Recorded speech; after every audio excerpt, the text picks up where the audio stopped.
राधे मेरी स्वामिनी, मैं राधे को दास।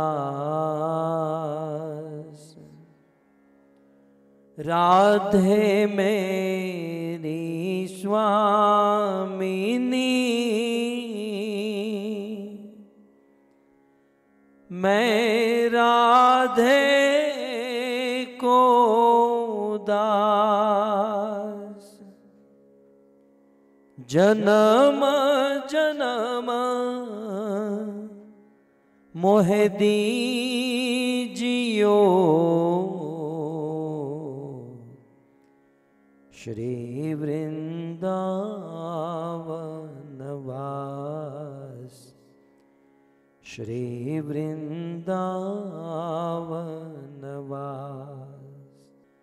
राधा तू बड़ भागिनी,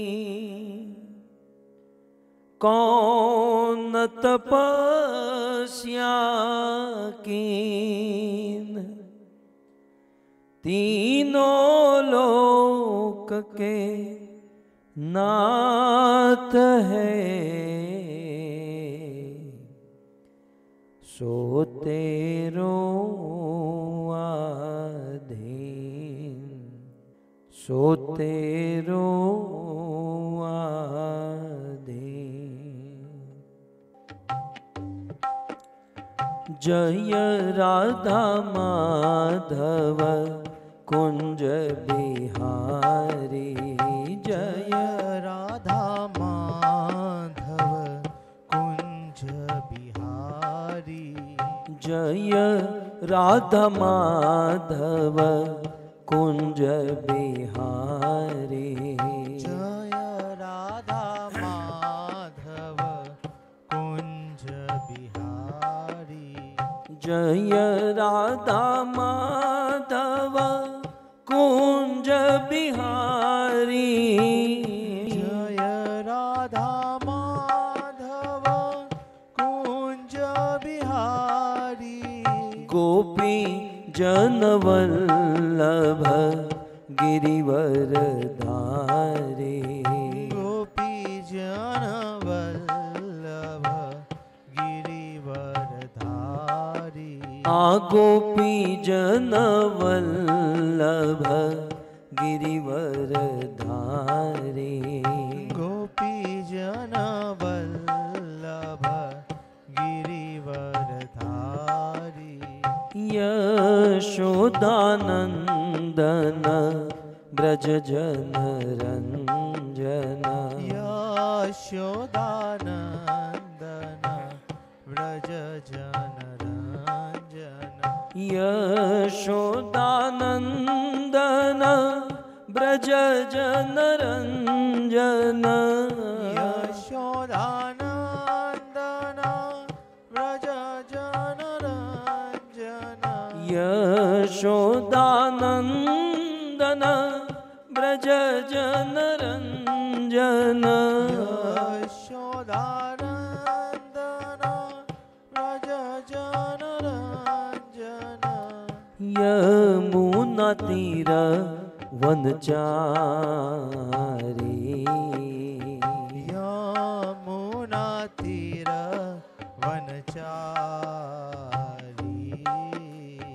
जय राधा माधव कुंज बिहारी, जय राधा माधव कुंज बिहारी। मेरो राधा रमण गिरिधारी, गिरिधारी श्याम बनवारी, मेरो धारमण गिरिधारी श्याम बनवारी, मेरो राधा रमण गिरिधारी, मैं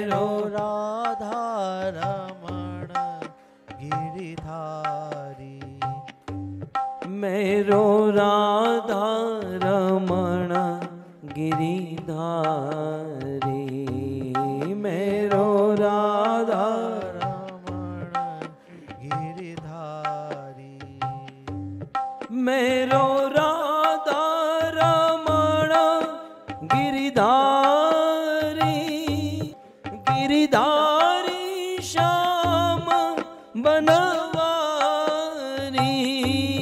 मेरो राधा रमण गिरधारी गिरधारी श्याम बनवारी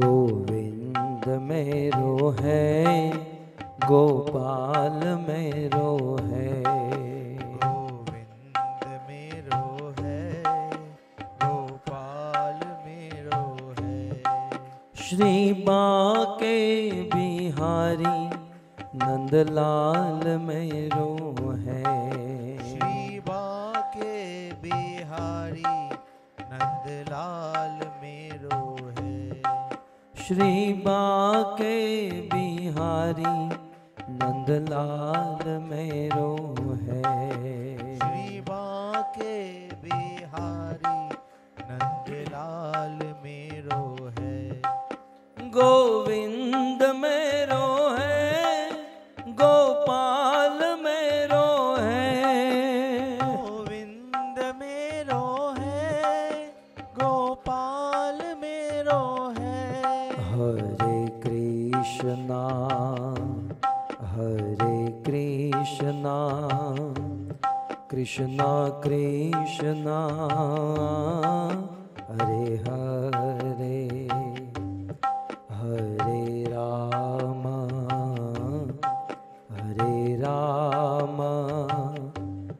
राम राम हरे हरे हरे कृष्णा गाइए कृष्णा कृष्णा भाव से हरे हरे ओ हरे राम हरे राम राम राम हरे हरे हरे कृष्णा हरे कृष्णा कृष्णा कृष्णा हरे हरे हरे राम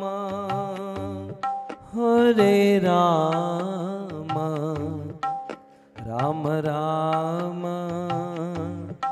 हरे हरे हरे कृष्णा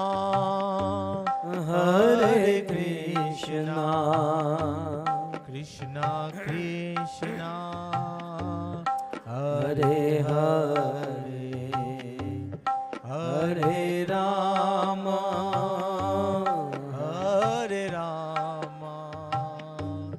राम राम हरे हरे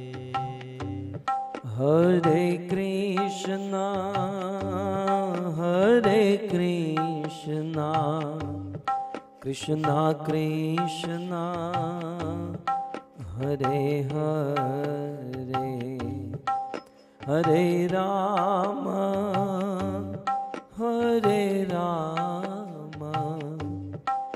राम राम हरे हरे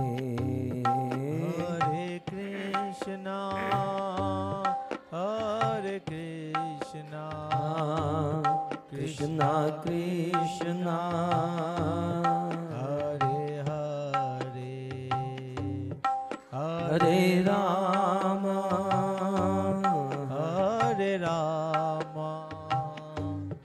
राम राम हरे हरे हरे कृष्णा कृष्णा कृष्णा हरे हरे हरे राम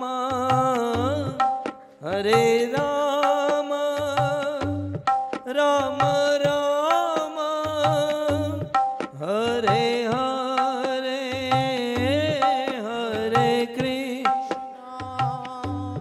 हरे कृष्णा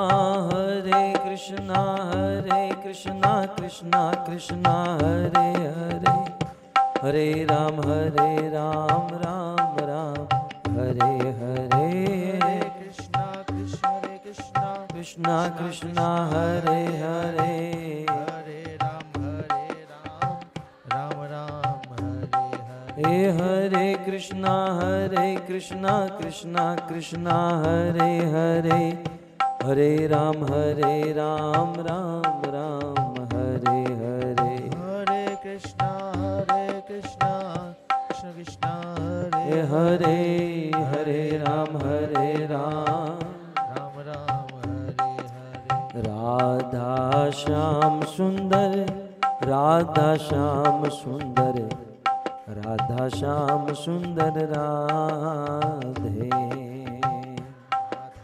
श्याम सुंदर राधा श्याम सुंदर राधे, जगन्नाथ जगन्नाथ बलदेव जय सुभद्रा, जगन्नाथ जगन्नाथ बलदेवा जय सुभद्रा, रघुपति राघव राजा राम, पतित पावन सीताराम, रघुपति राघव राजा राम, पतित पावन सीताराम,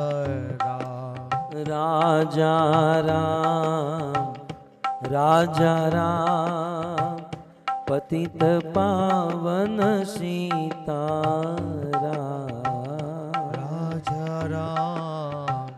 राजा राम पतित पावन सीताराम, बोलो रघुपति राघव राजा राम, पतित पावन सीताराम, रघुपति राघव राजा राम, पतित पावन सीताराम, हाँ गौर निताय जय गौर निताय, गौर निताय जय गौर निताय, गौरानिताय जय जय श्री श्री गौर निताय, गौरानिताय जय गौरानिताय, प्रभुपाद प्रभुपाद प्रभुपाद हशिल प्रभुपाद, प्रभुपाद प्रभुपाद प्रभुपाद श्रील प्रभुपाद, जय जय प्रभुपाद प्रभुपाद प्रभुपाद प्रभुपाद, जय जय प्रभुपाद प्रभुपाद प्रभुपाद, जय प्रभुपाद, निताय गौर हरि बोल हरि बोल हरि बोल हरि बोल, निताय गौर हरि बोल हरि बोल हरि बोल गौर हरि बोल, युग धर्म हरिनाम संकीर्तन की जय ग्रंथराज श्रीमद् भागवतम महापुराण की जय श्रील प्रभुपाद की निताई गौर प्रेमानंद हरि हरि बोल, आराध्यो भगवान ब्रजेश तनय तद्धाम वृंदावन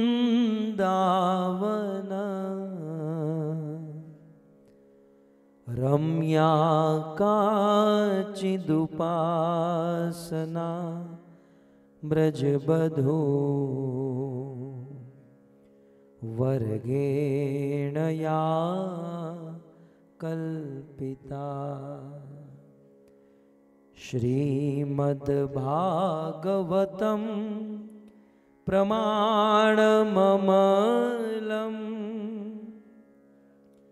प्रेमापुमल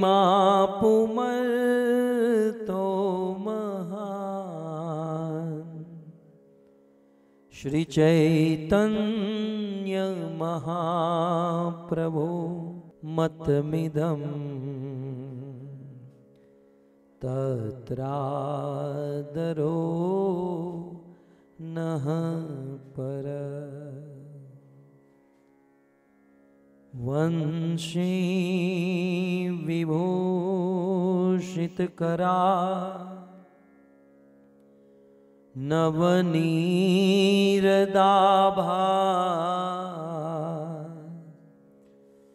पीतांबर दरुणबिंबफल दरोष्ठा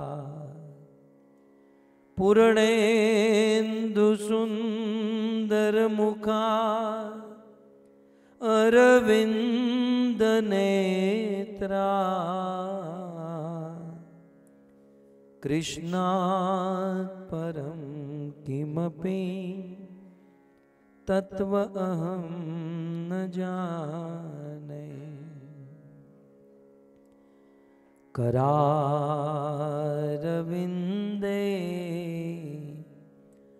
न पदारविंदम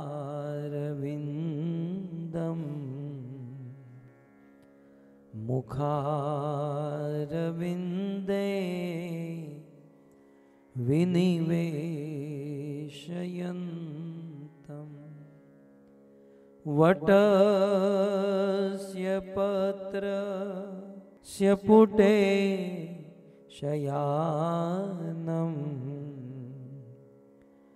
बालं मुकुन्दं मनसा स्मरामि श्री कृष्ण गोविंद हरे मुरारे हे नाथ नारायण वासुदेव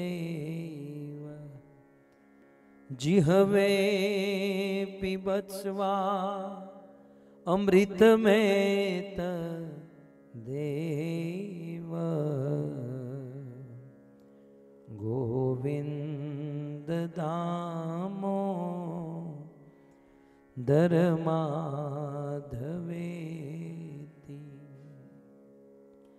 ओम नमो भगवते वासुदेवाय।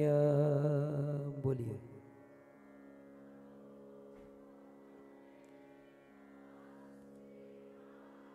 ओम नमो भगवते वासुदेवाय।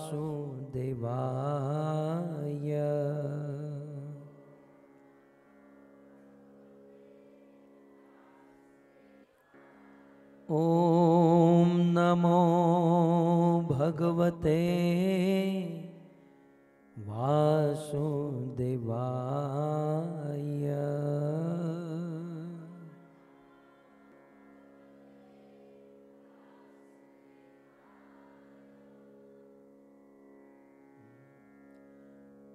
नमः ओम विष्णुपादाय। बोलिए कृष्ण पृष्ठाय भूतले श्रीमते भक्ति वेदांत स्वामी इति नाम नमस्ते सारस्वते देवे गौरवाणी प्रचारिणे निर्विशेष शून्यवादी पाश्चात्य देशतारिणे पाश्चात्य देशतारिणे। जगद्गुरु श्रील प्रभुपाद की परम सौभाग्य। थाईलैंड की इस धरती पर इस्कॉन फतिया में श्रीमद् भागवत कथा हम सब श्रवण करने जा रहे हैं। इस्कॉन के वरिष्ठ भक्तगण, ब्रह्मचारी, सन्यासी आदियों का स्वागत करते हैं और हमारे थाईलैंड की प्रिय जनता आप सभी भक्तों का हृदय से स्वागत करते हैं।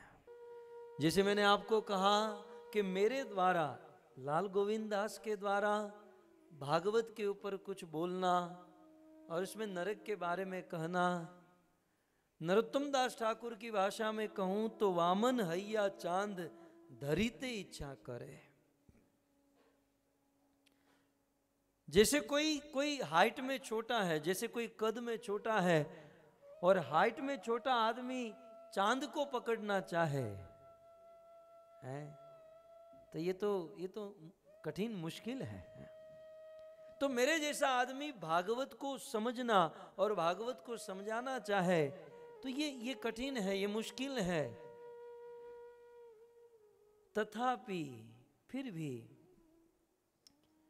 मन में लोभ होता है और आप सबके प्रेम से भागवत बोलने का हम साहस कर लेते हैं। बाकी ये हमारा काम है भागवत बोलना। श्रीमद् भागवत परमहंसों का ग्रंथ है, भागवत परमहंस संहिता है और हमारे जैसे काम वासना के कीड़े भागवत क्या समझेंगे, क्या समझाएंगे। परंतु गुरुदेव की आज्ञा, ईश्वर की कृपा और सबसे ज्यादा आप लोगों का प्रेम जो हमें भागवत बोलने के लिए मजबूर कर देता है। यदि किसी को पूछा जाए कि भागवत रूपी इमारत किस पर खड़ी है, ये भागवत रूपी इमारत 6 पिलर पर खड़ी है और ये 6 पिलर ऋषि मुनियों के द्वारा पूछे गए 6 प्रश्न है।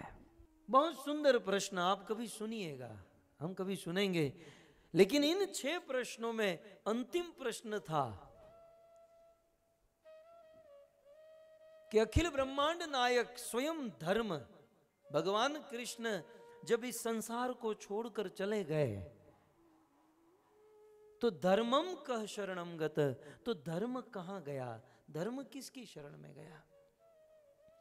जब कृष्ण धरती पर थे, जब कृष्ण इस संसार में थे तो कृष्ण के द्वारा बोली गई गीता, कृष्ण का आचरण, कृष्ण का आदेश,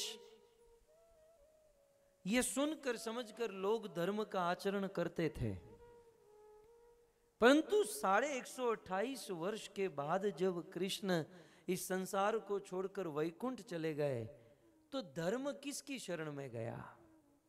समझ रहे प्रश्न। अर्थात कृष्ण जब इस संसार में प्रकट रूप से नहीं रहे और हमें यदि जानना है कि धर्म क्या है, धर्म कैसा होता है, हम कितने धार्मिक हैं, वो कैसे पता चले। क्योंकि दुनिया के लोग तो हमारी बड़ी प्रशंसा करते हैं कि आप तो सीनियर डिवोटी हैं, आप तो बस पहुंच गए हैं, आपकी तो बस आपने तो हद कर दी है। ये तो परमात्मा ही जानते हैं कि हम केवल प्रसाद की प्लेट पर हद करते हैं और कुछ नहीं करते हैं। लेकिन दुनिया के लोग तो कहेंगे और हम अपने आप को महान विशेष भक्त मानेंगे। लेकिन इसको यदि जांचना है और कृष्ण जब यहां पर नहीं है तो हम कैसे जाने। तब सूत जी ने बहुत सुंदर बात बताई। कृष्ण स्वधाम उपगते धर्म ज्ञान आदि भी सह। जब भगवान कृष्ण धर्म ज्ञान आदि सब को लेकर अपने धाम वैकुंठ में वापस चले गए, सोमवंश चंद्रवंश में जन्म लेने वाले सूर्य चंद्रमा का जब अस्त हो गया, जिसे चंद्रमा अस्त होता है तो सूर्य उदय होता है ना, तो चंद्रवंश में जन्म लेने वाले कृष्ण चंद्र का जब अस्त हो गया तो भागवत रूपी सूर्य उदय हो गया। पुराणा अर्क अधुनोदित।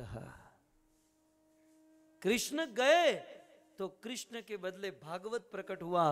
कृष्ण की अनुपस्थिति में यदि हमें जानना हो कि हम कितने धार्मिक हैं, हमें कैसे धर्म या भजन करना चाहिए, हम भागवत से समझ सकते हैं। और ज्यादा तो क्या कहूं, ये भागवत और कुछ नहीं, ये भागवत साक्षात भगवान है। शिल प्रभुपाद अक्सर कहते थे, there is no difference between भगवान एंड भागवत। कृष्ण एंड कृष्ण कथा में कोई अंतर नहीं है। और इसीलिए कली पावन अवतार श्री चैतन्य महाप्रभु 550 वर्ष पूर्व चैतन्य महाप्रभु इस कलयुग में प्रकट हुए और महाप्रभु ने अपने अंतिम दिनों में जगन्नाथपुरी में रहकर कृष्ण के प्रति जो विरह था वो विरह प्रकट हुआ। श्री चैतन्य महाप्रभु की बड़ी दारुण स्थिति हुआ करती थी। गंभीरा में श्री चैतन्य महाप्रभु रहते थे। पातड़ा पर्वत को देखकर महाप्रभु को गोवर्धन की याद आती थी। नीले समुद्र को देखकर उसे यमुना समझ बैठते थे और महाप्रभु कंट्रोल से आउट हो जाते थे। उन अंतिम दिनों में महाप्रभु को कृष्ण का बड़ा विरह सताता था। कृष्ण कहाँ मिलेंगे, कहाँ जाऊं, कहाँ पाऊं ब्रजेंद्र नंदन, मुझे श्याम सुंदर कब मिलेंगे, मुझे कहाँ मिलेंगे। जब श्याम सुंदर का बड़ा विरह होता था और कृष्ण का दर्शन नहीं होता था तो महाप्रभु अपना मस्तक उस गंभीरा की दीवालों के साथ पटकने लगते थे। महाप्रभु अपने हाथों पर चक्कू मारकर उंगली काटकर कृष्ण को पत्र लिखने लगते थे। दीवार गंभीरा की दीवालों के साथ महाप्रभु अपना चेहरा रगड़ते थे और उस चिन्मय देह से खून की धारा बहने लगती थी। और उस समय चैतन्य महाप्रभु को संभालने के लिए स्वरूप दामोदर और राय रामानंद उनको पकड़ लेते थे। और कविराज गोस्वामी ने चैतन्य चरितामृत में लिखा है कि उस समय रामानंद राय और स्वरूप दामोदर चैतन्य महाप्रभु को भागवत सुनाते थे और भागवत सुनकर चैतन्य महाप्रभु को कृष्ण का विरह कम होता था।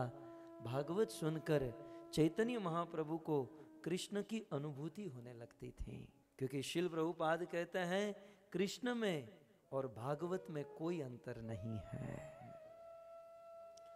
आज हम भी यहां पर बैठकर ध्यान से भागवत सुने तो मानो ऐसा एहसास हो कि हम भगवान के गोद में बैठे हैं।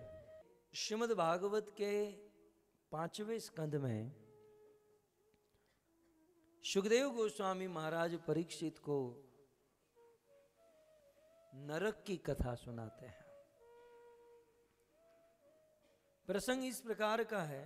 सुखदेव गोस्वामी लोक लोकांतर का वर्णन करते हुए शिशुमार चक्र का वर्णन किए, स्वर्ग लोक का वर्णन किए, पाताल लोक का वर्णन किए, अनेक अनेक लोक लोकांतर का वर्णन करते हुए बड़े संक्षिप्त में नरक लोक के बारे में बता दिए। मुझे ऐसा लगता है कि सुखदेव का मूड नहीं था नरक के बारे में बताने का, इसलिए मात्र एक श्लोक में सुखदेव गोस्वामी ने कह दिया कि जैसे सूर्य लोक हैं, चंद्र लोक हैं, पाताल लोक हैं, पृथ्वी तल वितल अतल तलातल ये सब लोक हैं, वैसा ही एक लोक है नरक लोक।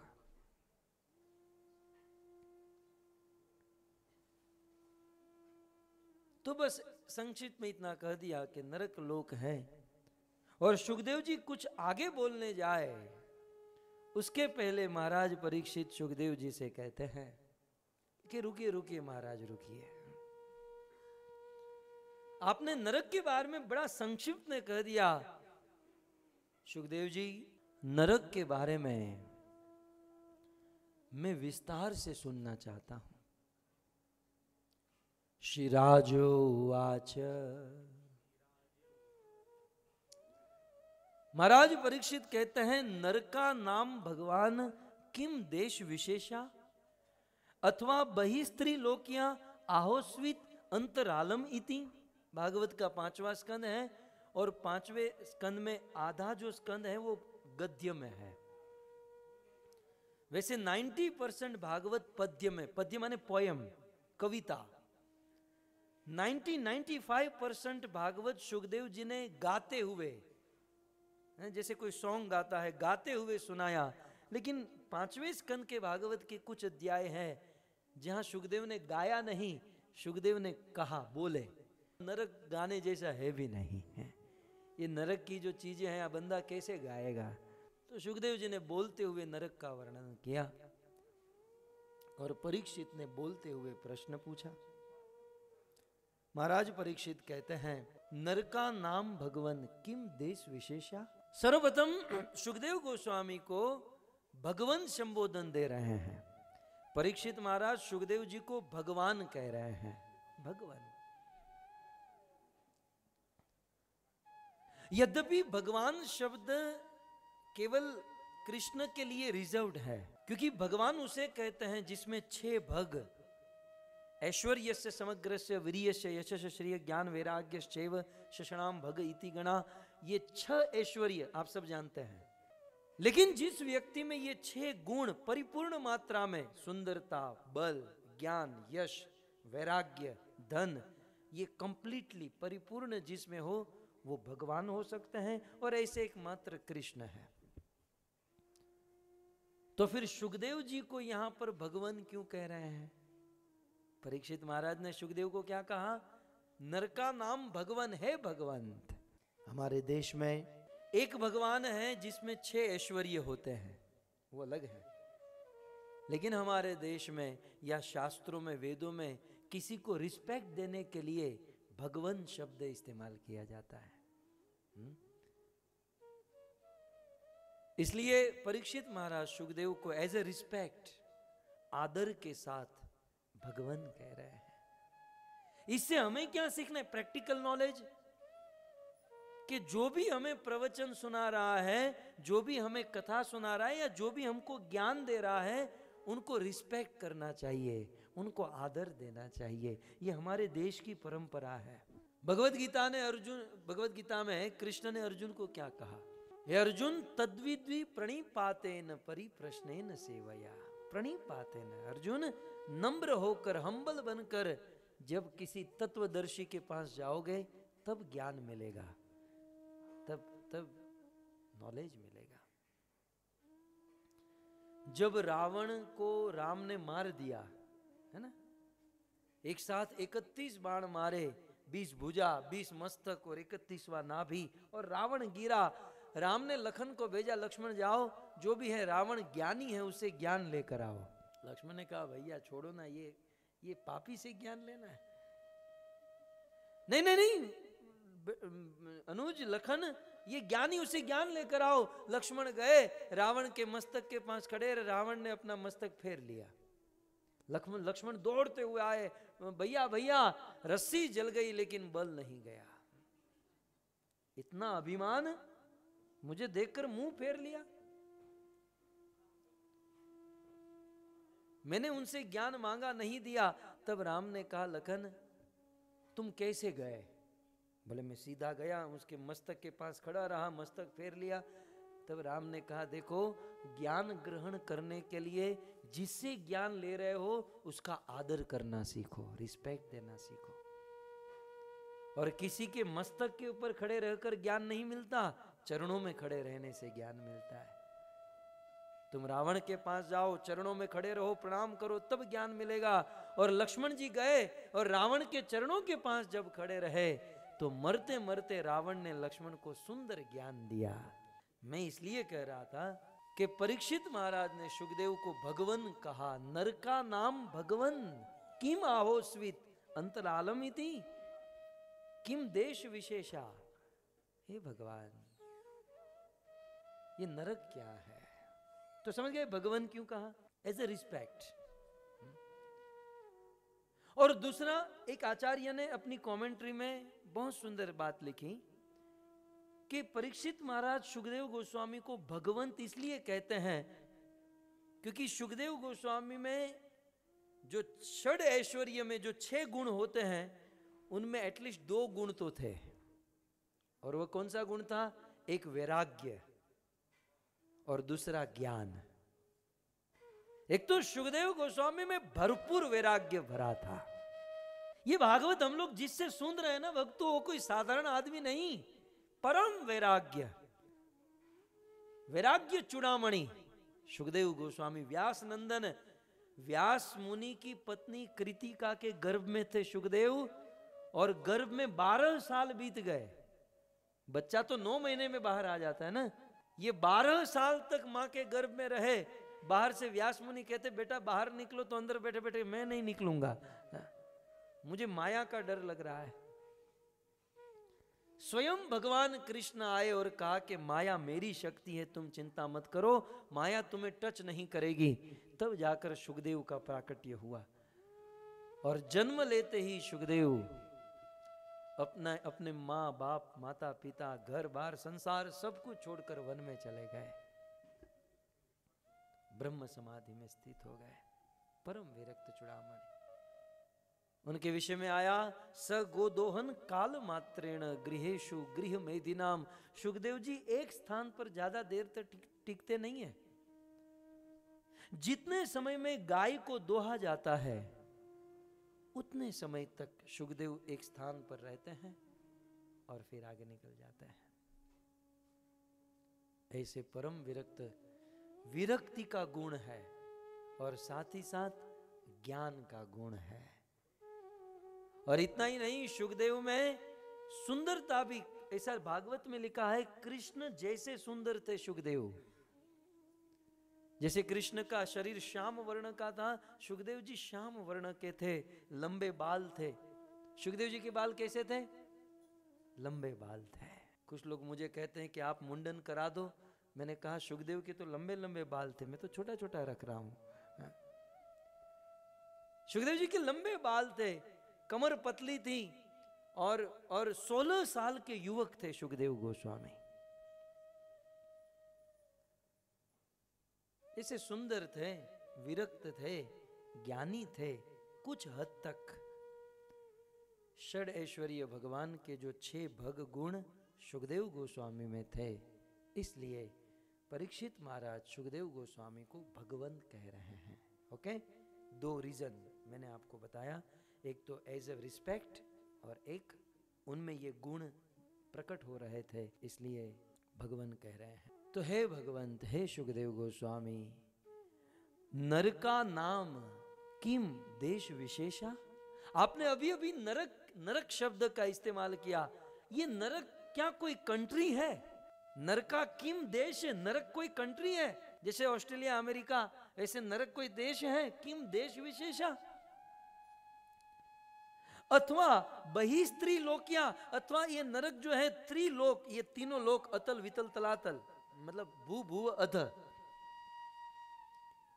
क्या अथवा नरक जो है ये तीनों लोकों के बाहर है? नरक तीनों लोक के अंदर कोई कंट्री है या तीनों लोकों के बाहर है, या आहोस्वित अंतरालम इति, अथवा नरक कोई छोटा सा गांव है? ये नरक क्या है? सुखदेव जी कृपया करके नरक के बारे में आप मुझे विस्तार से बताइए। ओके, परीक्षित महाराज ने यह प्रश्न पूछा। सुखदेव जी इसका उत्तर देना प्रारंभ करते हैं। भागवत 5वां स्कंद 26वां अध्याय। श्री शुक उवाचा, सुखदेव गोस्वामी कहते हैं, हे परीक्षित, त्रिजगति अंतराल एव अस्तु। सबसे पहले सुनो कि नरक जो है त्रिजगत, भू भुव अध, नरक जो है इसी ब्रह्मांड का एक हिस्सा है। नरक इसी ब्रह्मांड का एक हिस्सा है। त्रिजगति अंतराल एवं दिशि, और दिक्षी दक्षिणयस्याम। तब परीक्षित ने पूछा तो नरक कहां है? तो नरक जो है पृथ्वी से नीचे गर्भोदक सागर के ऊपर साउथ दक्षिण दिशा में ये नरक एक स्थान है। एग्जैक्टली कहां पर है नरक? तो कहते हैं पितृगणा स्वाना गोत्राणाम परमेण समाधिना। ये नरक जो है पितृलोक के बिल्कुल बाजू में है। समझ रहे ना आप? थोड़ा इमेजिन कर सकते हैं।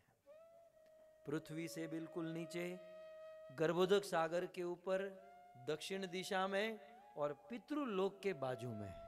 लेकिन एक पॉइंट यहां पर बहुत सुंदर कहा, ध्यान से सुनिए। किसके बाजू में है नरक?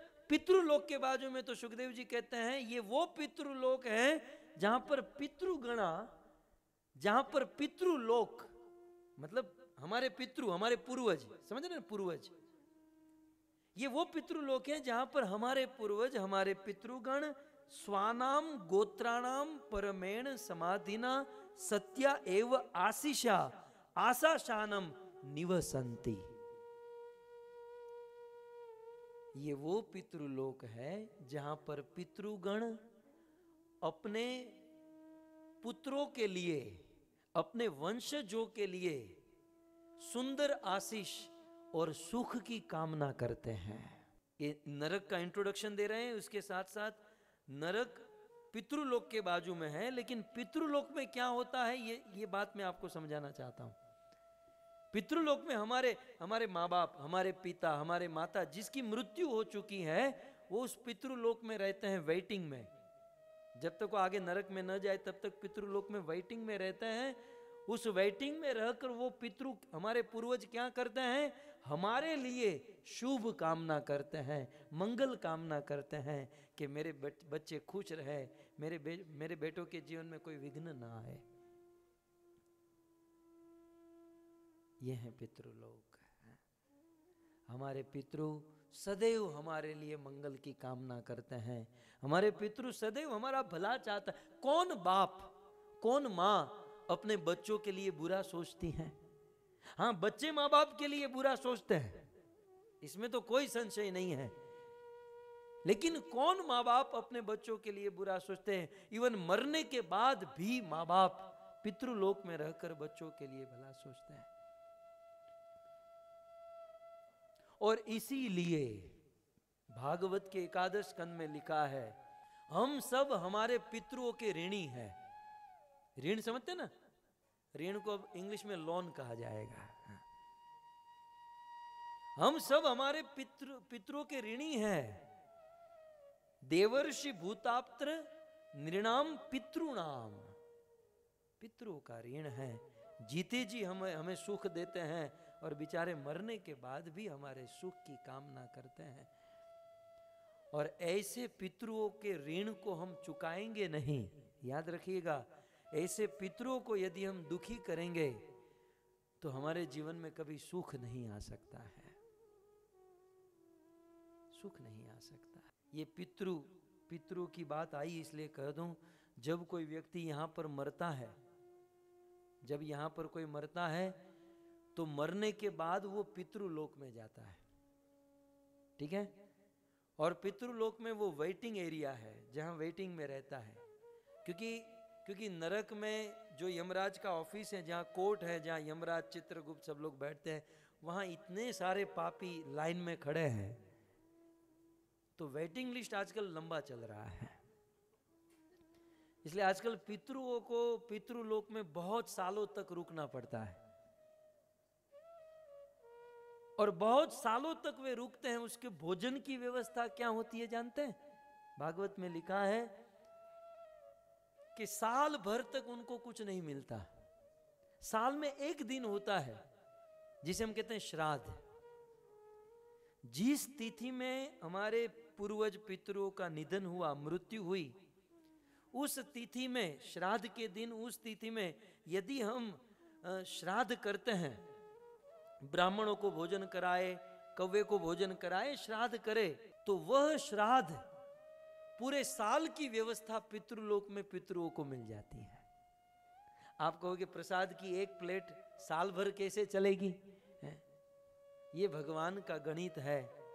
जैसे कोई चेक साइन करके दे दे, ऐसे देखा जाए तो कागज का टुकड़ा है, लेकिन वह चेक जब बैंक में ट्रांसफर होता है तो इतना पैसा मिलता है कि साल भर आप अपना घर चला सकते हो। ठीक उसी प्रकार भोजन की एक थाली दिखने में छोटी है, लेकिन जब वो पितृलोक में अयरमा देवता के पास पहुंचती है तब वो साल भर की व्यवस्था कर देती है। हमारे पितृलोक में साल भर राह देखते हैं कि मेरा बेटा पतिया में है, कब मेरे लिए भोजन भेजेगा। और श्राद्ध का दिन आता है और हम हमारे पितरों के लिए भोजन नहीं भेजते। आप इमेजिन कीजिए, बाकी सारे पितृ भोजन कर रहे होंगे और हमारे पितृ ऐसे देख रहे होंगे, वो भोजन कर रहा है, ये कर रहा है, मेरे बेटे ने नहीं भेजा। वो इतना गाली देते हैं, वो हाई लगती है। और फिर बेटा कितना भी स्ट्रगल करे, कभी सक्सेस नहीं हो सकता। मैं तो कहता हूं हमें पितरों को ऐसा श्राद्ध करना चाहिए, ऐसा श्राद्ध करना चाहिए कि 10 गुना भोजन भेज देना चाहिए, ताकि हमारे पितृलोक में भी खुद तो खाए, दूसरों को भी खिलाए। ये तू भी खा, तू भी खा, तू भी खा, सबको खिलाए। तो कहते हैं कि पितृगणा स्वानाम गोत्राणाम परमेण समान। कुछ लोग ऐसा प्रश्न पूछते हैं कि प्रभु ये तो साल में एक बार भोजन की व्यवस्था हुई, यदि हम हमारे पितरों का उद्धार करना चाहते हैं, पितरों का भला करना चाहते हैं, क्या करना चाहिए? पद्म पुराण में, भागवत में और सभी जगह पर पितरों का उद्धार करने के लिए केवल एक ही उपाय बताया गया है, और वो है भागवत कथा का आयोजन। यदि हम भागवत कथा सुनते हैं, भागवत कथा दूसरों को सुनाते हैं, हम भागवत में किसी भी तरीके से जुड़ जाते हैं, सेवा में या सुनने में या सुनाने में, तो निश्चित हमारे पितृ प्रसन्न होते हैं, हमारे पितरों का उद्धार होता है। नरक में सबसे पहले तामिस्त्र, अंध तामिस्त्र, दूसरा रौरव, महारौरव, कुंभीपाक, कालसूत्रम, असीपत्रवन, शुक्रमुख, अंधकूप, कृमिभोजन, संदश, तप्त सुरमी, वज्रकंटक, शालमली, वैतरणी, प्राणरोध, विषसनम, लालाभक्ष, सारमेयादन, अवीची, ये सब नरक के अंदर डिपार्टमेंट है जहां पर आपको जाना है। नहीं, आप तो नहीं जाएंगे ना, आप तो वैकुंठ जाएंगे ना, लेकिन जिसको जाना है वो ध्यान से सुन लीजिए। हम लोग अमेरिका जाते हैं तो 2 महीने पहले से नहीं तैयारी करते, पूरा मैप लेकर गूगल में देख लेते हैं, यहाँ पर ये है, यहाँ ये है। तो नरक में भी जाना है तो देख लीजिए, गूगल में करा रहा हूँ आपको कि कौन चीज कहाँ है, कैसी है।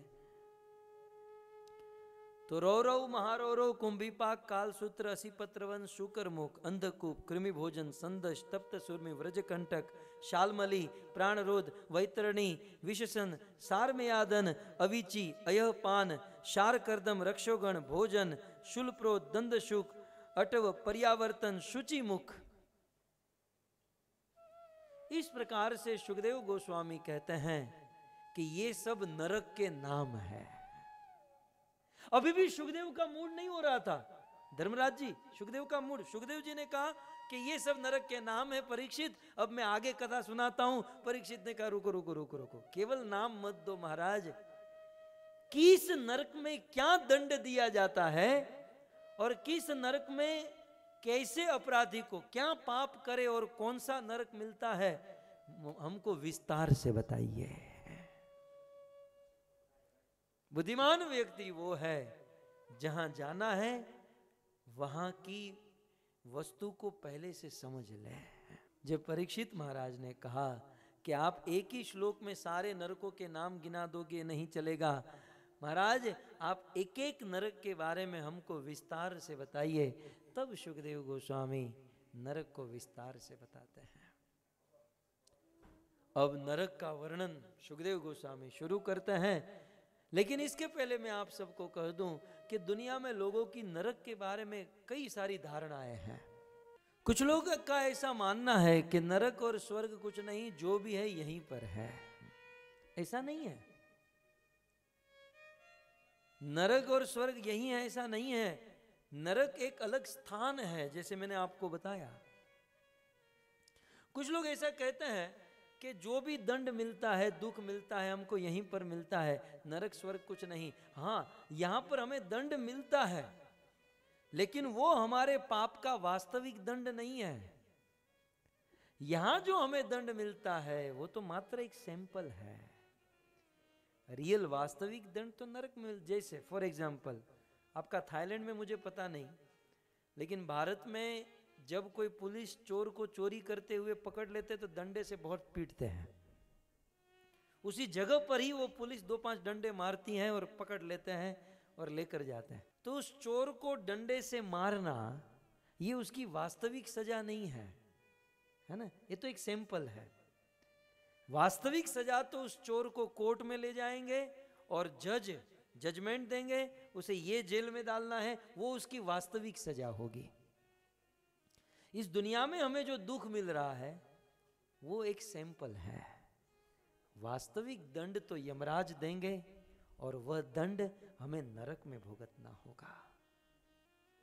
कुछ लोग तो ऐसा मानते हैं, उससे भी गए गुजरे, कि नरक है ही नहीं। ये सब लोगों को डराने के लिए कहा जाता है। भाई तुमको डराने से हमको क्या मिलने वाला है, मुझे ये बताइए। दूसरों को डराने से क्या मिलेगा? तो कुछ लोग कहते हैं कि बस ऋषि मुनियों ने जीवों को डराने के लिए नरक की बातें की। नरक वरक कुछ नहीं है। यदि नरक होता तो हमको दिखता, हमको दिखाई नहीं दे रहा है, मतलब नरक नहीं है। ऐसे मूर्खों को कहना चाहिए, क्या आपको हवा दिखाई दे रही है? हमें हवा नहीं दिखाई देती है तो क्या इसका मतलब यह है कि हवा नहीं है? अरे कुछ चीज ऐसी होती है जो हमारे ज्ञान से परे होती है, हमारी दृष्टि से परे होती है। कई बार कुछ लोग कहते हैं, अरे छोड़ो नरक वरक को, किसने देखा है नरक, किसने देखा है? तूने नहीं देखा, सुखदेव ने देखा, वेदव्यास जी ने देखा, कृष्ण ने देखा, भगवत गीता में बताया। जिसने देखा है उनको पूछो। बुद्धिमानी वही है ना कि जो देखा है उनका अनुभव हम। कई बार कुछ लोग कहते हैं नरक होता तो दिखाई देता, हम जाते। पहले क्या होते, आजकल तो ये मोबाइल फोन आ गए, पहले वो वायर वाले फोन हुआ करते थे और फिर उसमें वैसे गोल गोल घुमाकर हम फोन करते थे। और उसमें भी पीसीओ करना है तो ठीक है, लेकिन एचडीडी आईएसडी जब करना होता था तो उसमें बहुत बिल आता था। तो कभी कभी क्या होता था कि भारत, नेपाल, बर्मा हम जब फोन करते थे तो उसका बिल चढ़ता था, तो घर वाले कहते जल्दी फोन रखो बिल आएगा, है ना? आप लोग करते थे ना, जल्दी जल्दी फोन रखो बिल आएगा, बिल आएगा। वो फोन रख कर कहे कहाँ बिल है, मुझे तो दिखाई नहीं दे रहा है। आधे घंटे से चिल्ला रहे हो बिल आएगा, बिल आएगा, बिल तो नहीं दिखाई दे रहा है। वो बिल उस समय नहीं दिखाई देगा, लेकिन जैसे ही 1 महीना समाप्त होगा, आपने जितने घंटे, जितनी मिनट, जितनी सेकंड, जितनी पल्स बात की है, उसका सारा लिफाफा घर पर आएगा और उसे भरना ही होगा। फोन का बिल महीने के बाद आता है और जीवन में किए हुए पाप का बिल मरने के बाद आता है। बिल जरूर आता है। जैसे फोन में बात करो दिखाई नहीं देगा, वैसे आप अभी पाप करो, अभी बिल नहीं आएगा। अभी तो क्रेडिट कार्ड यूज कर लो आप, अभी तो पाप कर लो, क्योंकि कृष्ण ने इतनी स्वतंत्रता दे रखी है। लेकिन इसका बिल जो है मरने के बाद चुकाना पड़ेगा। और यदि पाप किया है तो वह बिल नरक में जाकर चुकाना पड़ेगा, यमराज के दरबार में जाकर। और भक्तों, जो जीवन भर पाप करते हैं वो मरने के बाद सीधे नरक में जाते हैं।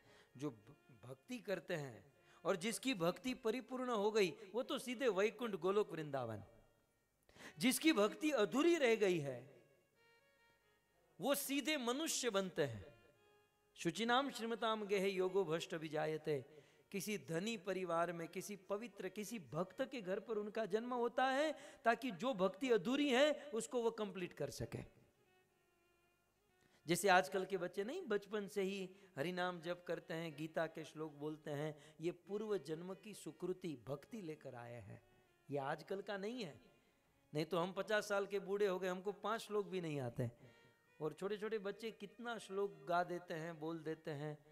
वो इस जन्म का नहीं है, वो पूर्व जन्म का है। इस जन्म में मात्र वो स्मृति, वो याद कर रहा है जो पूर्व जन्म का है वो। तो जो पूर्ण भजन कर चुका वैकुंठ, जिसकी भक्ति अधूरी रह गई, भक्त के घर पर तुरंत मनुष्य। लेकिन जो अपने जीवन में पाप करता है, उस पापी की बड़ी दुर्गति होती है, बड़ी दुर्गति। एक तो जिसने पाप किया है उसकी मौत भी अच्छी नहीं होती, वो बड़ा दुखी होकर मरता है। पुण्य करने वाला तो तुरंत अटैक आ गया, तुरंत चला गया, न खुद परेशान न दूसरों को परेशान। लेकिन पापी आदमी सड़ सड़ के मरता है, बहुत परेशान होता है। और फिर एक दिन उसकी मृत्यु हो जाती है। मृत्यु हो जाती है तो उनके बेटे लिखते हैं स्वर्गवास, सीधा नरक में गया है। और कुछ लोग तो मुझे बड़ी हंसी आती है, कुछ लोग कहते हैं मेरे पिताजी जब मरे थे तो वो कृष्ण के फोटो के सामने देखते थे।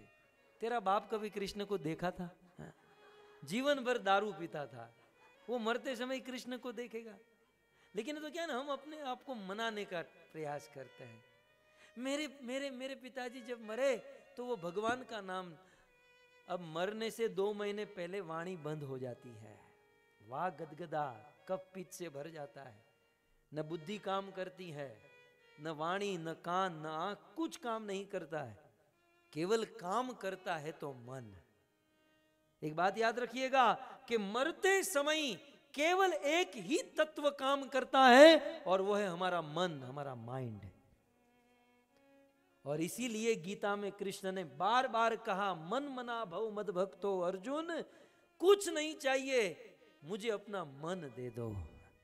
क्योंकि जीवन भर हमारा मन कृष्ण में लगा है, तो मरते समय केवल एक ही तत्व काम करने वाला होगा, वो मन कृष्ण में लगेगा। और मन यदि मरते समय कृष्ण में लगा तो यम यम वापि स्मरण भावम, भगवान कृष्ण को हम प्राप्त कर सकते हैं। जीवन भर जब कोई पाप करता है तो मरने के बाद पहले तो उसे लेने के लिए यमराज के 3 दूत आते हैं, भयंकर काले पहाड़ के समान होते हैं। उसे देखकर मरने वाला डर जाता है और डर के मारे पसीना छूट जाता है, आंखें फट जाती हैं और शरीर में जो भी मल मूत्र होता है निकल जाता है, क्योंकि भयंकर दूतों को वह देख चुका है। और यमराज के दूत जिसको लेने के लिए आते हैं वही उसे देख सकते हैं, और कोई नहीं देख सकता। इसे हमारे देश में मान्यता है कि कुत्ते और गाय देख सकते हैं, इसलिए रात को कुत्ते कहीं कहीं भौंकते हैं क्योंकि देख लेते हैं, ऐसी मान्यता है, कहीं लिखा नहीं है।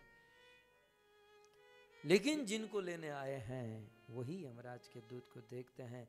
और यमराज के 3 दूत आते हैं, रस्सी से, हृदय से आत्मा को खींचकर निकाल कर लेकर।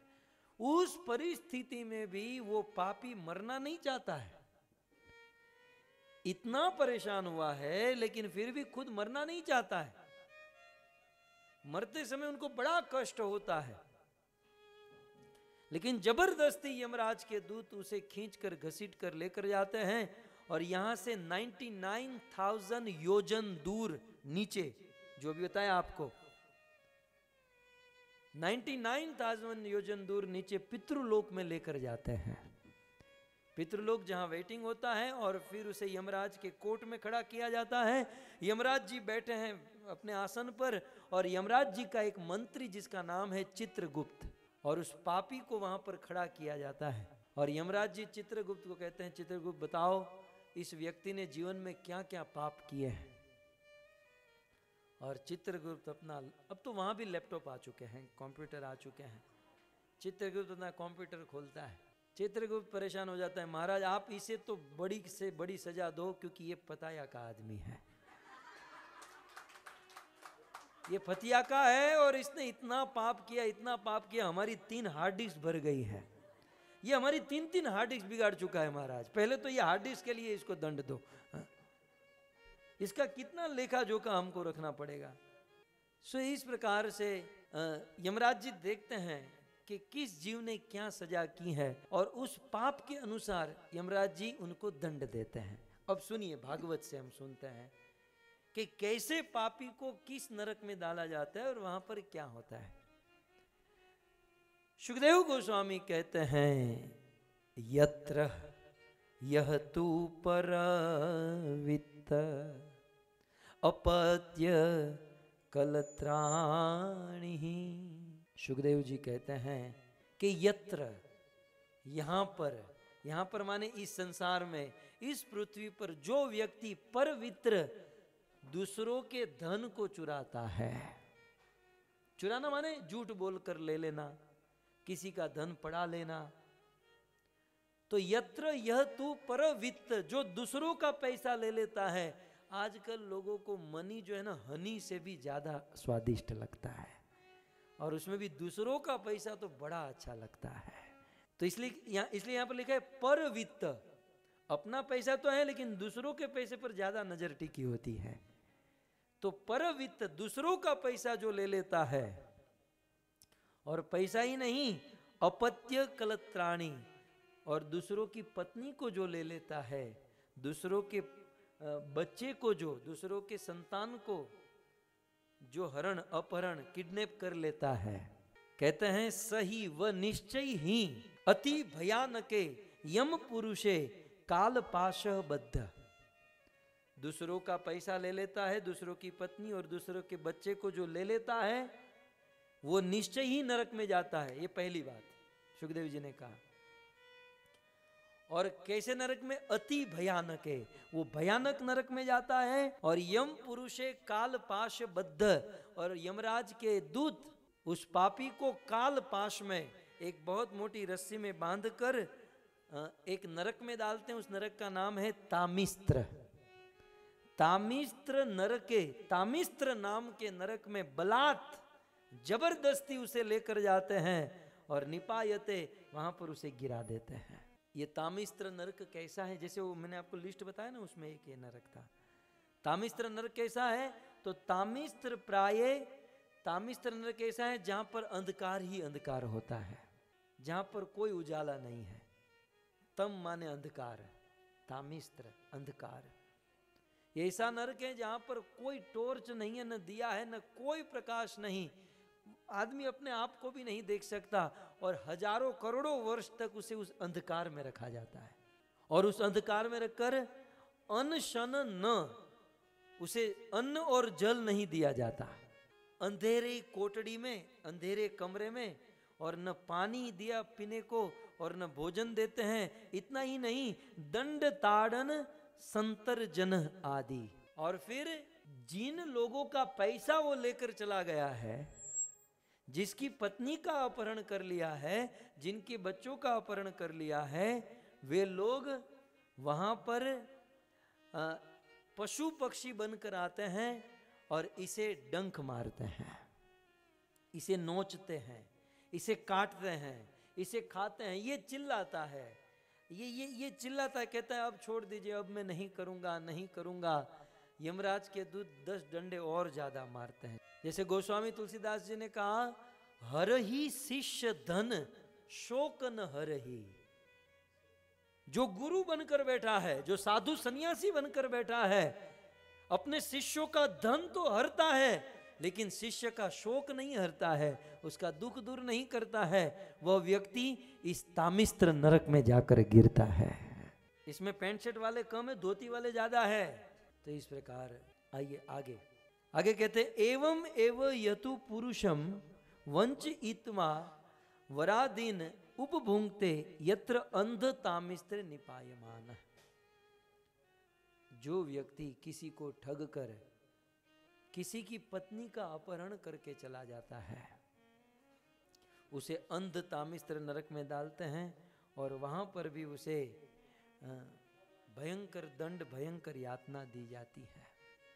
आगे हम कथा सुनेंगे कि जो लोग झूठ बोलते हैं उनको भी नरक में डालते हैं।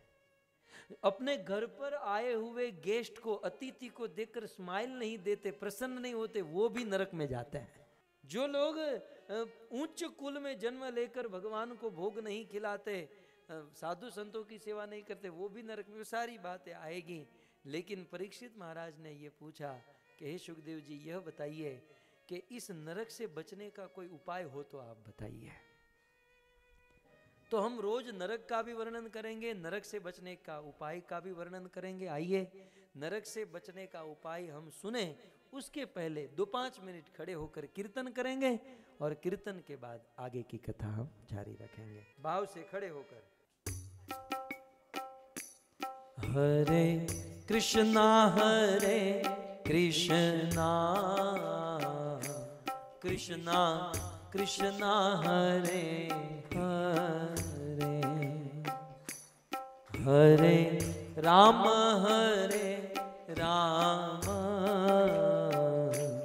राम राम हरे हरे। हरे कृष्णा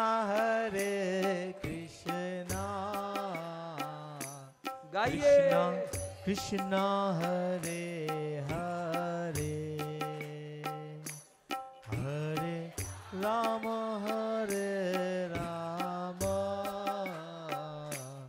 राम राम हरे हरे। हरे कृष्णा कृष्णा कृष्णा हरे हरे, हरे राम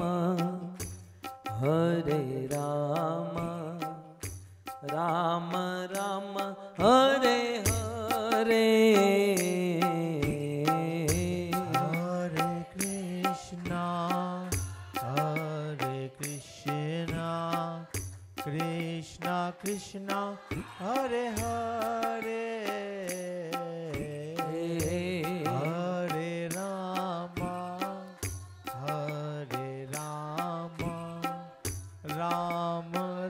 राम हरे हरे। हरे कृष्णा कृष्णा कृष्णा हरे हरे,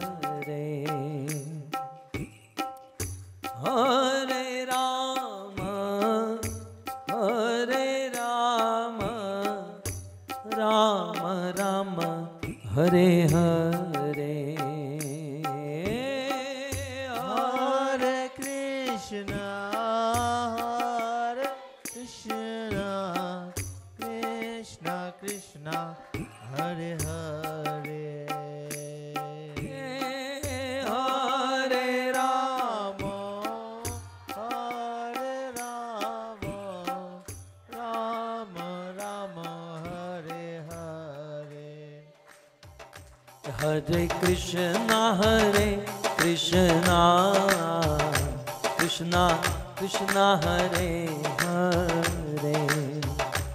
हरे राम राम राम हरे हरे। हरे कृष्णा गाइए हो। कृष्णा कृष्णा हरे हरे हरे राम राम हरे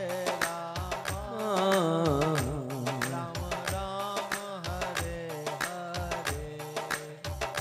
हाँ, हरे कृष्णा कृष्णा कृष्णा हरे हरे, हरे राम राम राम हरे हरे। हरे कृष्णा कृष्णा कृष्णा हरे हरे, हरे राम राम राम हरे हरे। हरे कृष्णा कृष्णा कृष्णा हरे हरे, हरे राम राम हरे हरे। हरे कृष्णा कृष्णा कृष्णा हरे हरे, हरे राम राम हरे। हरे कृष्णा कृष्णा कृष्णा हरे हरे, हरे राम राम हरे हरे। हरे कृष्णा कृष्णा कृष्णा हरे हरे, हरे राम भाव से राम हरे। हरे कृष्णा कृष्णा कृष्णा हरे हरे, हरे राम राम हरे हरे। हरे कृष्णा कृष्णा कृष्णा हरे हरे हरे राम राधे राम हरे हरे। राधा ढूंढ रही किसी ने मेरा श्याम देखा, राधा ढूंढ रही किसी ने मेरा श्याम देखा। श्याम देखा रे घन श्याम देखा, श्याम देखा घन श्याम देखा। श्याम देखा घन श्याम देखा। देखा घन श्याम देखा। राधा ढूंढ रही किसी ने मेरा श्याम देखा, राधा ढूंढ रही हो किसी ने मेरा श्याम देखा। तेरा श्याम हमने गोकुल में देखा, राधा तेरा श्याम हमने गोकुल में देखा, राधा तेरा श्याम हमने गोकुल में देखा, राधा तेरा श्याम हमने गोकुल में देखा। हे माखन माखन माखन चुराते हुए ओ राधा तेरा श्याम देखा, माखन चुराते हुए ओ राधा तेरा श्याम देखा, हे राधा ढूंढ रही किसी ने मेरा श्याम देखा, राधा ढूंढ रही किसी ने मेरा श्याम देखा, राधा तेरा श्याम हमने गोवर्धन में देखा, राधा तेरा श्याम हमने गोवर्धन में देखा, राधा तेरा श्याम हमने गोवर्धन में देखा, राधा तेरा श्याम हमने गोवर्धन में देखा। हे गैया गैया चराते हुए ओ राधा तेरा श्याम देखा, गैया चराते हुए ओ राधा तेरा श्याम देखा, गैया चराते हुए ओ राधा तेरा श्याम देखा, गैया चराते हुए ओ राधा तेरा श्याम देखा, राधा ढूंढ रही किसी ने मेरा श्याम देखा, राधा ढूंढ रही किसी ने मेरा श्याम देखा, राधा तेरा श्याम हमने बरसाने में देखा, राधा तेरा श्याम हमने बरसाने में देखा, राधा तेरा श्याम हमने बरसाने में देखा, राधा तेरा श्याम हमने बरसाने में देखा। हे बंसी बंसी बंसी बजाते हुए हो राधा तेरा श्याम देखा, बंसी बजाते हुए ओ राधा तेरा श्याम देखा, राधा ढूंढ रही किसी ने मेरा श्याम देखा, राधा ढूंढ रही किसी ने मेरा श्याम देखा, राधा तेरा श्याम हमने वृंदावन में देखा, राधा तेरा श्याम हमने वृंदावन में देखा, राधा तेरा श्याम हमने वृंदावन में देखा, राधा तेरा श्याम हमने वृंदावन में देखा, हे रास रास रचाते हुए ओ राधा तेरा श्याम देखा, रास रचाते हुए ओ राधा तेरा श्याम देखा, रास रचाते हुए ओ राधा तेरा श्याम देखा, रास रचाते हुए ओ राधा तेरा श्याम देखा, राधा ढूंढ रही किसी ने मेरा श्याम देखा, राधा ढूंढ रही किसी ने मेरा श्याम देखा, राधे राधे रटो चले आएंगे बिहारी, राधे राधे रटो चले आएंगे बिहारी, आएंगे बिहारी चले आएंगे बिहारी, आएंगे बिहारी चले आएंगे बिहारी, आएंगे बिहारी चले आएंगे बिहारी, आएंगे बिहारी चले आएंगे बिहारी। ए राधे राधे राधे राधे रटो चले आएंगे बिहारी, राधे राधे रटो चले आएंगे बिहारी, गोविंद बोलो हरि गोपाल बोलो, गोविंद बोलो हरि गोपाल बोलो, गोविंद बोलो हरि गोपाल बोलो, गोविंद बोलो हरि गोपाल बोलो, गोविंद बोलो हरि गोपाल बोलो, गोविंद बोलो हरि गोपाल बोलो, राधा रमण हरि गोविंद बोलो, राधा रमण हरि गोविंद बोलो, राधा रमण हरि गोविंद बोलो, राधा रमण हरि गोविंद बोलो, हरे कृष्णा कृष्णा कृष्णा हरे हरे, हरे राम राम राम हरे हरे, हरे कृष्णा कृष्ण कृष्ण हरे हरे, हरे राम राम राम हरे हरे। टाइगर प्रेमानंदी। कृष्ण गीता के श्लोक में बार बार कहते हैं कि अर्जुन गच्छन्ति गच्छन्ति, इस संसार में जो आया है उसे जाना तो पड़ेगा, ये तो निश्चित है, ठीक है। गच्छन्ति। और कहां जाना पड़ेगा यह भी कृष्ण ने कहा कि हे अर्जुन, यदि कोई सत्वस्थ, सत्व गुण में स्थित हो जाए, देखो स्वस्थ होना और सत्वस्थ होना ऐसे शब्द बोलने में बराबर है, लेकिन जमीन आसमान का अंतर है। स्वस्थ का अर्थ होता है कि भाई शरीर से कोई स्वस्थ हो, और सत्वस्थ माने कोई मन से स्वस्थ हो जाए, सत्वस्थ सत्व गुण में स्थित हो जाए। तो हे अर्जुन, जो सत्व गुण में स्थित है और सत्व गुण में स्थित रहकर सत्व गुणी कार्य करते हैं, वो ऊर्ध्वम गच्छन्ति, वो ऊपर के लोकों में जाता है, स्वर्ग लोक, वैकुंठ लोक आदि में। परंतु यदि कोई व्यक्ति रजोगुण में स्थित होकर राजसिक कार्य करता है, तो मरने के बाद 84 लाख की योनियों में फंस जाता है।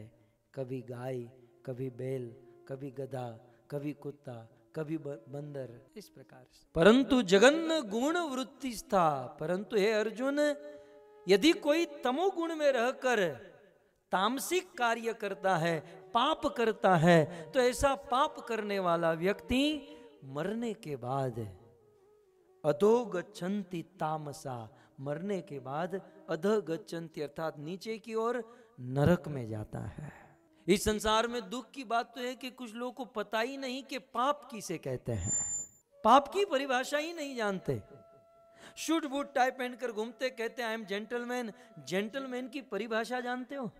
इस संसार में जेंटलमैन व्यक्ति वो है जो कभी भी किसी को परेशान न करे, उससे कभी भी कोई भी जीव परेशान न हो, केवल मनुष्य ही नहीं, पशु पक्षी चींटी तक कोई परेशान न हो, उसे जेंटलमैन कहते हैं। तो जो पाप करता है उसे नरक में। यह शब्द बड़ा महत्वपूर्ण है, गच्छन्ति, गच्छन्ति, जाना है, जाना है, जाना है। गीता में कृष्ण कहते हैं जाना है, एक ना एक दिन यह शरीर छोड़कर जाना है भक्तों। सुबुद्धिमानी यह है कि शरीर को तो एक दिन छोड़ना ही है, शरीर तो एक दिन श्मशान की भस्म राख बनने वाली है। इस शरीर को इतनी मेहनत कराए, इस शरीर को इतना तपाए, इस शरीर से इतनी तपस्या कराए कि आत्मा की उन्नति हो जाए, आत्मा का प्रोग्रेस हो जाए। लेकिन हमारा उल्टा है, आत्मा का जो होना है सो हो, शरीर को मौज होनी चाहिए बस। आत्मा को किसने देखा? जैसे वो बिल के बारे में मैंने कहा ना, महीने के बाद कौन देखा? शरीर को मौज। इसलिए लोग रात दिन शरीर के सुख में ही लगे हुए हैं, शरीर को आनंद देने में लगे हैं। मूवी देखते हैं आंखों को तृप्त करने, फिल्मों के गाने सुनते हैं कानों को तृप्त करने,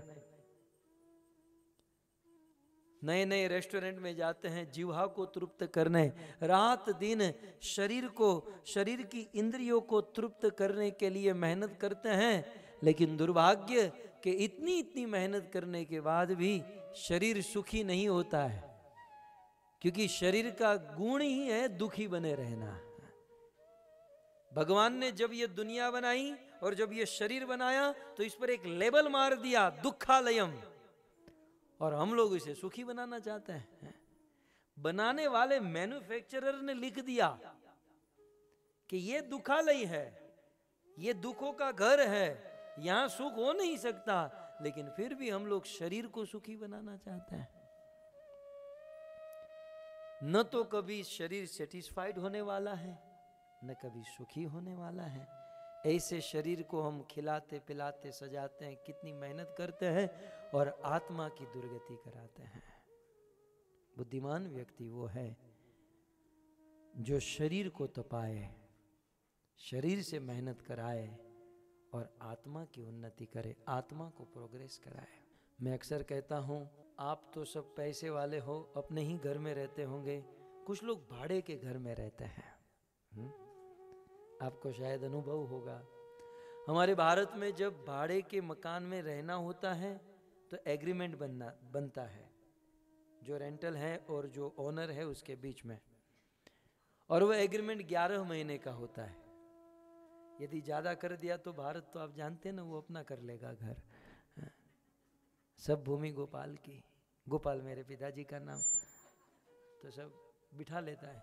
भाड़े का 11 महीने का एग्रीमेंट होता है और पति पत्नी बच्चे उसमें रहते हैं। अब बुद्धिमान आदमी कौन है कि ये 11 महीने का एग्रीमेंट समाप्त हो उसके पहले कोई नया घर खोज ले। ये बुद्धिमानी है ना।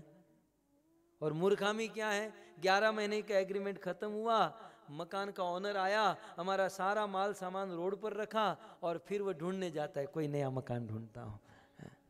ये तो मूर्खता हुई ना। बुद्धिमानी ये है कि ये भाड़े का मकान खाली करने से पहले कोई नया मकान हम खोज कर रखें। और उससे भी बड़ी बुद्धिमानी प्रभुपाद कहते हैं, महाबुद्धिमानी क्या है कि मकान तो खोजे, ये भाड़े का एग्रीमेंट समाप्त होने से पहले कोई मकान तो खोजे, लेकिन ऐसा मकान खोजे कि फिर कभी खाली न करना पड़े। ये क्या ना, हर 11 महीने पे ये रेंट खत्म करो, खाली करो, नया मकान शिफ्ट हो, ये करो, कितनी मगजमारी। उससे अच्छा है महाबुद्धिमान व्यक्ति वो है कि ऐसा मकान खोज कर रखे कि फिर वो कभी खाली न करना पड़े। और मकान और कुछ नहीं भक्तों, मकान हमारा ये शरीर है। ये शरीर भाड़े का मकान है, ये स्थायी नहीं है। ये कुछ समय के लिए रेंट पर हमको मिला है, भाड़े के लिए मिला है। बुद्धिमान मनुष्य वो है, गीता में कृष्ण कहते हैं ये भाड़े का मकान खाली करना होगा और ये मकान खाली करने से पहले कोई नया मकान खोज कर रखे। और ऐसा मकान कि कभी खाली न करना पड़े। और वो मकान कौन सा है? वो है न तत् भासयते सूर्य न शशांक न पावक यद गत्वा न निवर्तन्ते तद धाम परमम मम। वो एक ही मकान है और वो है भगवान का धाम। भगवान का धाम, ये है बुद्धिमानी। बाकी मूर्खता तो ये है कि भाई खाओ पियो मौज करो, देखा जाएगा। क्या देखा जाएगा? नरक में देखा जाएगा। तू क्या देखेगा? यमराज तुझे देख लेगा। तो बड़ी उग्र सुखदेव गोस्वामी ने कहा, परीक्षित जो पाप करता है उसे नरक में जाना ही होगा, उसमें कोई वो छूट नहीं सकता। ये नरक का वर्णन सुनकर महाराज परीक्षित कांप गए। महाराज परीक्षित सुखदेव गोस्वामी को कहते हैं, सुखदेव जी अब ये नरक का वर्णन करने की जरूरत नहीं, अब आप मुझे ये बताओ कि नरक में जाने से जीवों को कैसे रोका जाए। नरक का तो आपने बता दिया, और मुझे लगता है कि पाप करने वाला नरक में जाएगा तो दुनिया के सबको नरक में जाना पड़ेगा। क्योंकि दुनिया में एक आदमी बताइए जो पाप नहीं किया है। पाप तो सब लोग करते हैं ना। कुछ लोग अनजाने में पाप करते हैं तो कुछ लोग जानकर पाप करते हैं। पाप तो सब करते हैं। एक बात समझो, चाहे जानकर पाप करो या अनजाने में, दंड तो मिलेगा। आग जल रही है, उस आग में आप जानबूझकर हाथ डालो या बिना देखे हाथ डालो, वो तो जलाएगी। कर्म तो जलाएंगे। आप यह कहकर छूट नहीं सकते कि भाई मुझे तो पता नहीं था, मैं तो कुछ जानता नहीं था। नहीं, ये जानना, ये पता होना, ये हमारी रिस्पॉन्सिबिलिटी है। मनुष्य जीवन मिला, बुद्धि मिली, वेद शास्त्र गीता भागवत ऐसे ग्रंथ मिले, तो सबसे पहले हमें जान लेना चाहिए, फिर जीवन को चलाना चाहिए। नहीं तो पुलिस यमराज पकड़ेंगे, दंड देंगे। सो इस प्रकार जानकर पाप करते हैं कुछ लोग अनजाने में। जैसे अनजाने में पाप क्या होते हैं, हमारी माताएं रोज 2-3 बार भोजन पकाती होगी, उसके लिए गैस चूल्हा शुरू करती होगी। भोजन पकाने के लिए उस चूल्हे में से जो आग निकलती है, उस आग में अनेकों जीव जंतु मर जाते हैं। ये पाप है। हम लोग गर्म पानी से नहाते हैं, वो गर्म पानी नाली में जाता है, नाली में कुछ ऐसे जीव जंतु होते हैं, उसे स्पर्श होते ही वे मर जाते हैं, वो भी पाप है।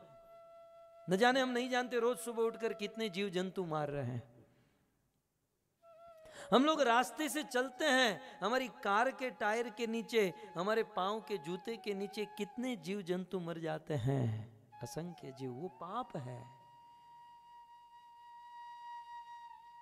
सांस लेते हैं कितने जीव जंतु मर जाते हैं। इवन चलो आप नॉनवेज नहीं खाते हो, वेजिटेरियन हो, लेकिन आप फल फूल जो भी खाते हो उस वनस्पति को तोड़ना भी पाप है। बकरे को काटा ये तो पाप है क्योंकि उसमें जीव है, तो क्या वनस्पति में जीव नहीं है? जगदीश चंद्र बोस साबित किया वनस्पति में जीवन है। ये फल फूल को तोड़ना भी पाप है, पाप है, हम पाप कर रहे हैं। तो ये हुए अनजाने में पाप। और कुछ लोग तो बैंकॉक थाईलैंड की टिकट ले लेकर आते हैं और रच रच के पाप करते हैं। ये हुआ जानकर पाप है। शराब पीना, मांस खाना, ये सब जानबूझकर पाप करते हैं।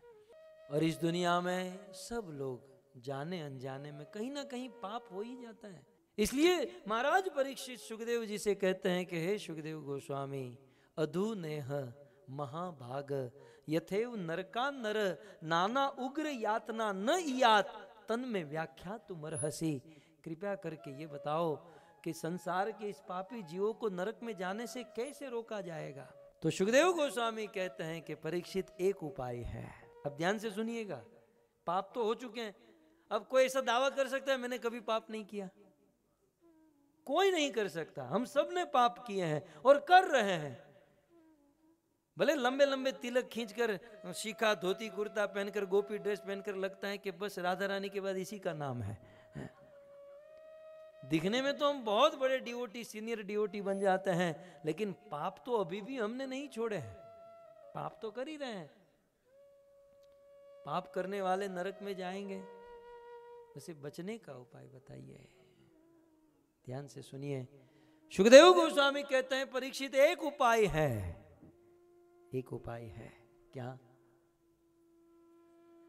न चेदी है वा पचितिम यथाम हंस कृतस्य कुरियान मन उक्त पाणी भी ध्रुवम सवे प्रेत्य नरकानुपेति यह कीर्तिता भवत स्मिग्न यातना। सुखदेव जी कहते हैं कि हे परीक्षित, यदि कोई व्यक्ति अपने जीवन में पाप किया है तो अपने पापों का प्रायश्चित, अपने पापों का प्रायश्चित कर ले। कहते हैं कि यदि छोटा पाप किया है तो छोटा प्रायश्चित, बड़ा पाप किया है तो बड़ा प्रायश्चित। लेकिन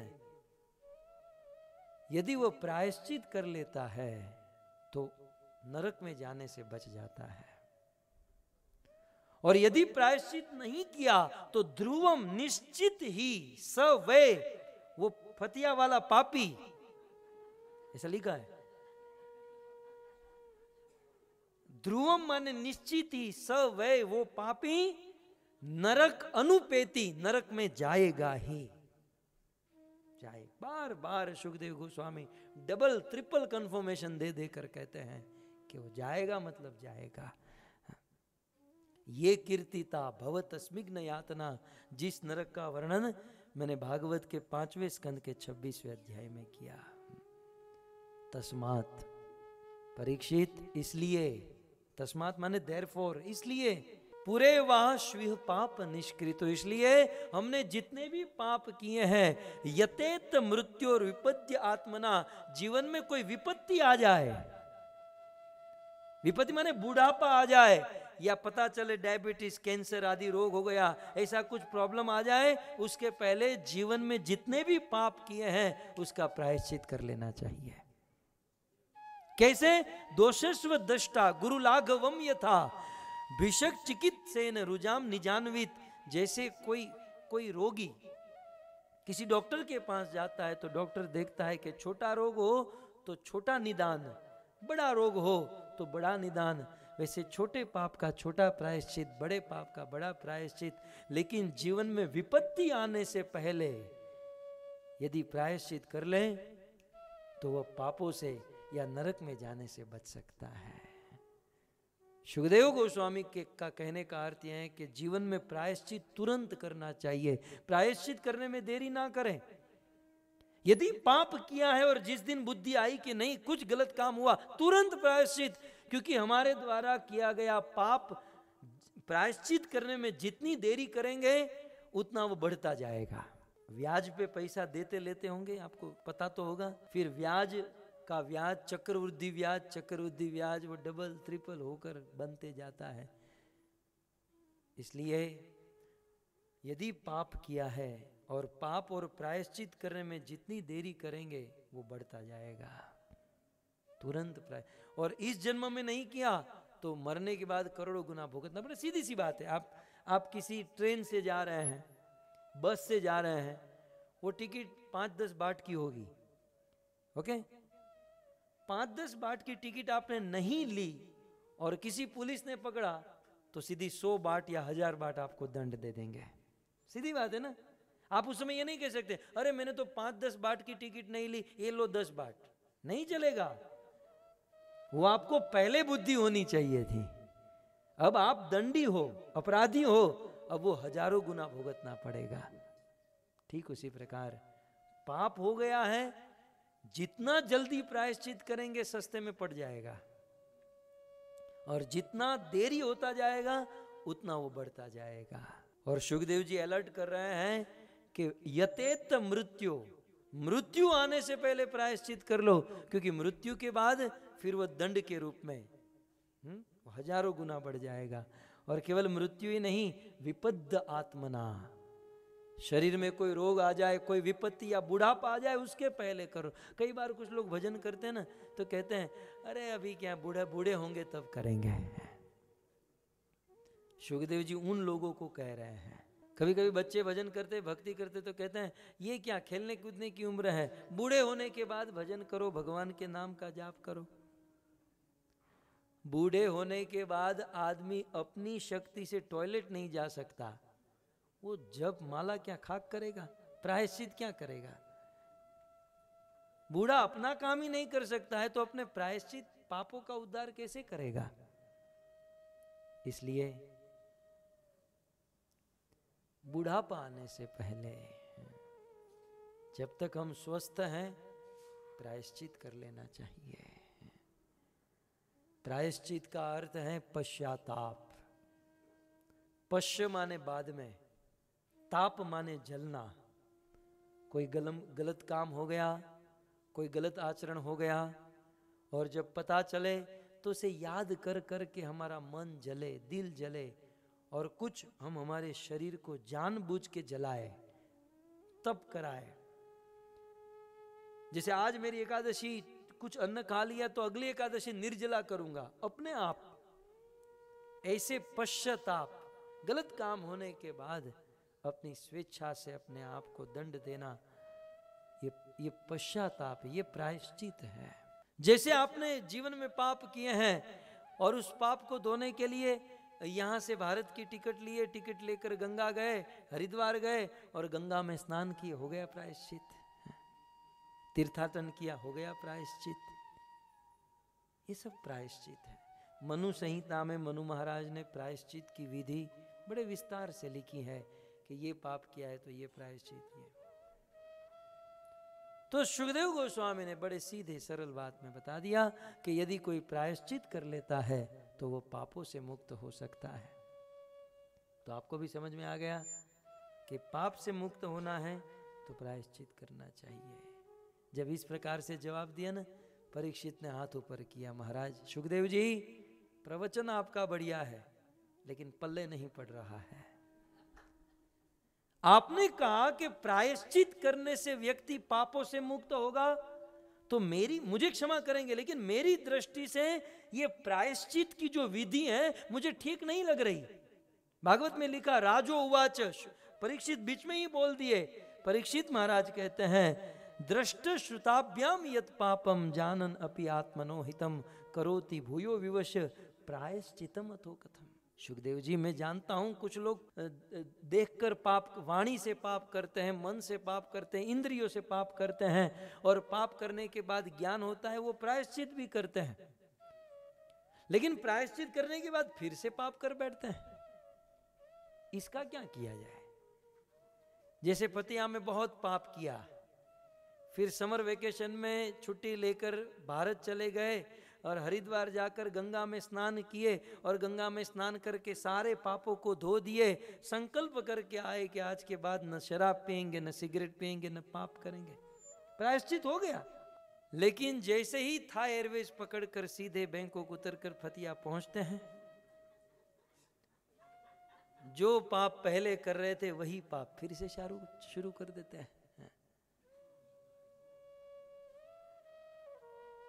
ये तो क्या हुआ, मक्का गए, मदीना गए, बन के आए हाजी, पहली आदत नहीं छुटी तो वही पाजी के पाजी हैं। भाई अब जब पाप करना ही था तो ये सब प्रायश्चित का क्या लाभ है?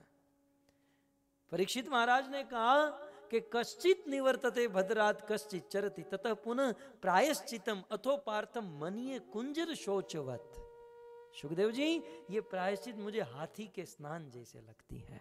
हाथी को नहाते हुए देखा, हाथी जब स्नान करता है तो घंटों भर जल में स्नान करता है, और भगवान ने कैसा रूप दिया कि अपनी सूंड में पानी उठाता है, और शॉवर तो बस उसके पास अपने बाप का ही होता है, ऐसे उठा कर ऐसे अपने पर शॉवर करता है। तो हाथी स्नान करता है, 2-3 घंटे तक नदी में स्नान करता है, और जैसे ही स्नान करके हाथी बाहर निकलता है तो सरोवर के किनारे जो रज मिट्टी होती है उसे उठाकर अपने शरीर को बिगाड़ देता है। अब जब अपने शरीर को बिगाड़ना ही था तो फिर 3 घंटा स्नान करने का क्या लाभ है? समझ में आ रहा है ना आपको? अब जब फिर से पतिया आकर पाप करना ही है तो ये गोकुल मथुरा वृंदावन जाने से क्या लाभ है? ये गंगा जाना, यमुना नहाना, ये प्रायश्चित करने से क्या लाभ है? सुखदेव जी, ये प्रायश्चित की विधि वैसे ठीक ठाक है, लेकिन प्रायश्चित करने से व्यक्ति का पाप तो खत्म हो जाता है, लेकिन पाप करने की जो वृत्ति है, पाप करने की जो इच्छा, जो वासना है, वो खत्म नहीं होती है। कोई ऐसा उपाय बताओ ताकि जीव का पाप भी खत्म हो जाए और पाप करने की जो इच्छा है वो भी खत्म, क्योंकि जब तक इच्छा होगी आदमी वापस आकर पाप करेगा। चलो कुछ दिन पाप नहीं किया, लेकिन अनुकूल वातावरण आएगा, कोई ऐसा समय आएगा वो पाप कर बैठेगा, क्योंकि इच्छा पड़ी है। प्रभु कोई ऐसी चीज बताइए जैसे इच्छा भी खत्म हो जाए, पाप भी खत्म हो जाए। सुखदेव गोस्वामी ने कहा, परीक्षित, मैं तो परीक्षा ले रहा था तुम्हारी कि छोटी चीज देकर शायद मान जाए, लेकिन तुम बड़े बुद्धिमान हो, और निश्चित प्रायश्चित की विधि जो है वो पूर्ण नहीं है, इसलिए मैं तुम्हें प्रायश्चित से भी एक पापों से मुक्त होने की, नरक में जाने से बचने की श्रेष्ठ विधि बताऊंगा। हरे कृष्ण। ग्रंथराज श्रीमद् भागवतम महापुराण की, श्रील प्रभुपाद की, निताई गौर प्रेमानंदे। जय जय श्री राधे, जय जय श्री राधे, जय जय श्री राधे।